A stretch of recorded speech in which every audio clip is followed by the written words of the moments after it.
مسند امام احمد میں ہے کہ حضور کے گھر میں ایک پرندہ تھا، ایک ممولا تھا۔ آقا کریم جب باہر تشریف لے جاتے تو وہ کسی وہ کونے میں ٹک کے نہ بیٹھتا، کبھی اندر کبھی باہر، کبھی چھت پہ کبھی اوپر کبھی نیچے۔ اور آقا کریم جب دوبارہ گھر میں تشریف لاتے فساکنا تو اس کے دکھی دل کو قرار آ جاتا، وہ ایک گوشے میں بیٹھ کے حضور کی زیارت کیا کرتا۔ یار درختوں میں تو پھر بھی حص ہے، پرندے تو پھر بھی جان رکھتے ہیں، آؤ تمہیں کہانی سناؤں کہ حضور علیہ السلام احد پہاڑ کی چھاتی پہ قدم رکھتے ہیں تو وہ بھی جھومنا شروع کر دے۔ تو احد کے کلیجے میں بھی حضور کا پیار رکھا ہے، پتھروں میں بھی حضور کی محبت رکھی گئی ہے۔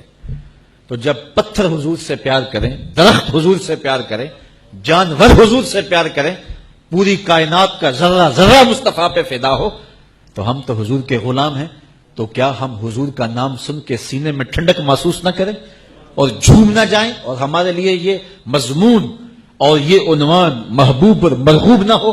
ہماری تو زندگی کا سرمایہ حضور کا پیار ہے، ہم تو جئیں گے تو حضور کے لیے، ہم تو مریں گے تو حضور کے لیے،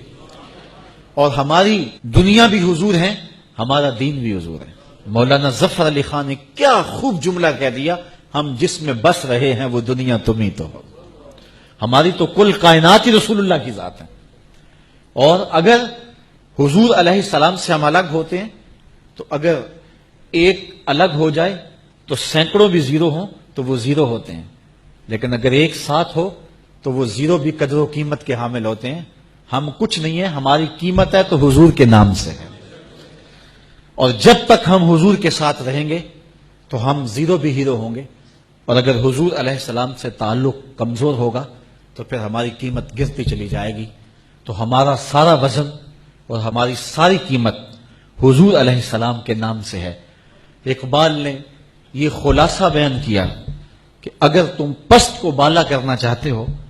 اور اگر تم پستیوں کو بلندیاں دکھانا چاہتے ہو تو ایک ہی نسخہ ہے، اور یہ نسخہ کیمیا ہے کہ حضور علیہ السلام کے ساتھ جڑ جاؤ تو زمانے میں سرخرد ہو جاؤ گے اور کامیاب ہو جاؤ گے۔ اور جو لوگ حضور علیہ السلام کے ساتھ وابستہ ہوئے پھر انہوں نے عزتیں پائی۔ آپ سے ایک سادہ سوال پوچھتا ہوں کہ جب میرے حضور تشریف لائے تو زمانے کے خاقان کا نام کیا تھا؟ عالی مرتبت علماء کرام جو تاریخ کا گہرا مطالعہ رکھتے ہیں تو ان کی نظر میں اور ان کے ذہن مبارک میں وہ نام ہو تو ہو، ورنہ ہم سب قاصر ہوں گے کہ اس دور کے خاقان کا نام کیا تھا۔ اگر میں پوچھوں کہ اس دور کے کیسر کا نام کیا تھا تو اس کا جواب بھی مشکل ہوگا، علماء کرام کے علاوہ جواب دینا ہمارے بس میں نہیں ہوگا۔ اگر میں کہوں کہ اس دور کے کسرا کا نام کیا تھا تو بہت تھوڑے لوگ جانتے ہوں گے، یہ اس دور کا اوباما تھا، لیکن اس حال میں اور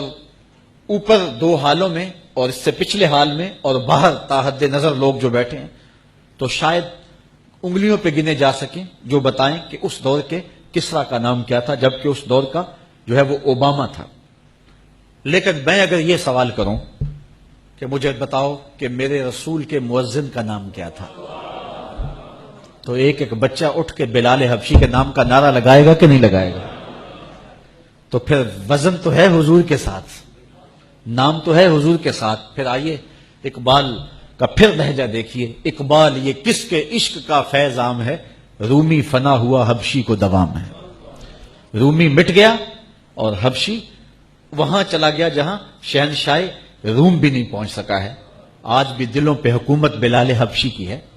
بلال کا کالا رنگ حوروں کے ماتھوں پہ تلک لگا کے سجایا گیا ہے، اور رومی کا نام بھی مٹ گیا، اس کا نشان بھی مٹ گیا۔ اگر چاہتے ہو کہ لازوال ہو جائیں، اگر چاہتے ہو کہ امر ہو جائیں، اگر چاہتے ہو کہ نام بھی نہ مٹے اور ذکر بھی نہ مٹے تو آؤ حضور کے نام پہ قربان ہو جاؤ۔ حضور کے نام پہ قربان ہونے جانے والا امر ہو جاتا ہے اور زمانہ اس کا نام نہیں بھولتا۔ یار ایک منڈا تھا، اس کو جانتا کوئی نہیں تھا۔ میں نے اس کے محلے کے لوگوں سے پوچھا ہے، چند اس کے جو قربت والے لوگ تھے اور وہ جانتے تھے، وہ کہتے بچپن میں باہر نکل گیا اور ہمیں نہیں پتا کہ اس نام کا لڑکا بھی ہے۔ لیکن پھر ایک دن آیا کہ ہر شخص کا رخ ڈھوک کشمیریاں کی جانب تھا، اور میں نے خود اپنی آنکھوں سے دیکھا کہ آمر چیمہ کی گلی کے اندر اتنے گلدستے پڑے ہوئے تھے کہ گزرنے کی جگہ نہیں تھی، اور جس نے اس کو دیکھا تھا شک پڑا کہ میں نے اس کو دیکھا ہوا ہے،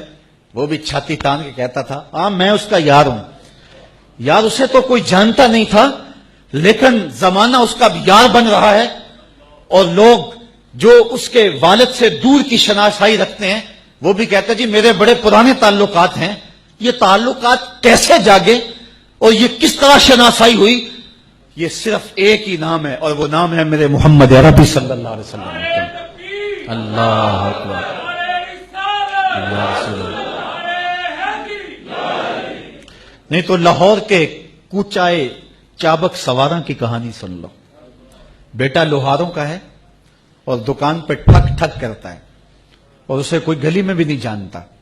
اور پھر ایک دن آیا وہ زمانے کے سینوں کے اندر دھک دھک کرنے لگا۔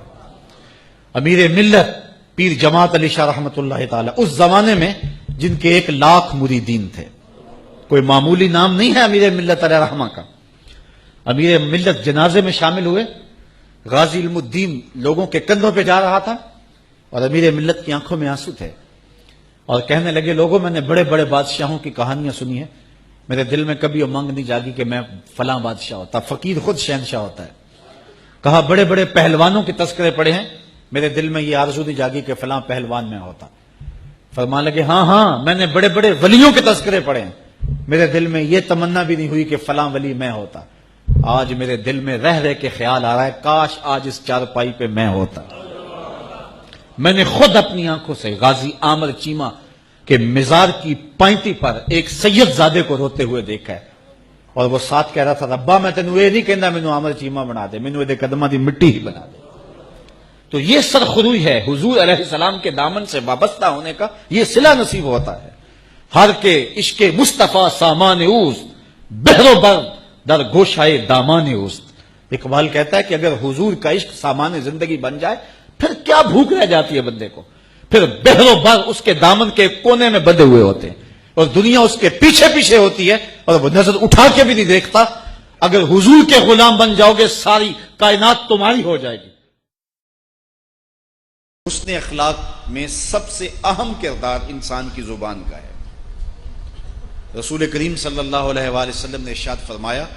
تم اپنی شرم گاہ اور اپنی زبان کی مجھے ضمانت دے دو، میں تجھے جنت کی ضمانت دے دیتا ہوں۔ انسان کے بہت سارے گناہوں کا سبب انسان کی زبان ہے۔ جھوٹ بھی زبان بولتی ہے، بہتان بھی زبان لگاتی ہے، غیبت بھی زبان کرتی ہے، شکوے بھی زبان کرتی ہے، گالیاں بھی زبان دیتی ہے، سب و شتم یہ بھی زبان کا وظیفہ ہے، اور کسی کی عزت اچھالنا یہ بھی زبان کے ذریعے ہے۔ تو زبان کے جرم باقی سارے اعضاء سے زیادہ ہیں، اس لیے جو ہے وہ جس نے زبان کو قابو میں کر لیا اس نے اپنے آپ کو بہت سارے فتنوں سے محفوظ کر لیا۔ میں اور آپ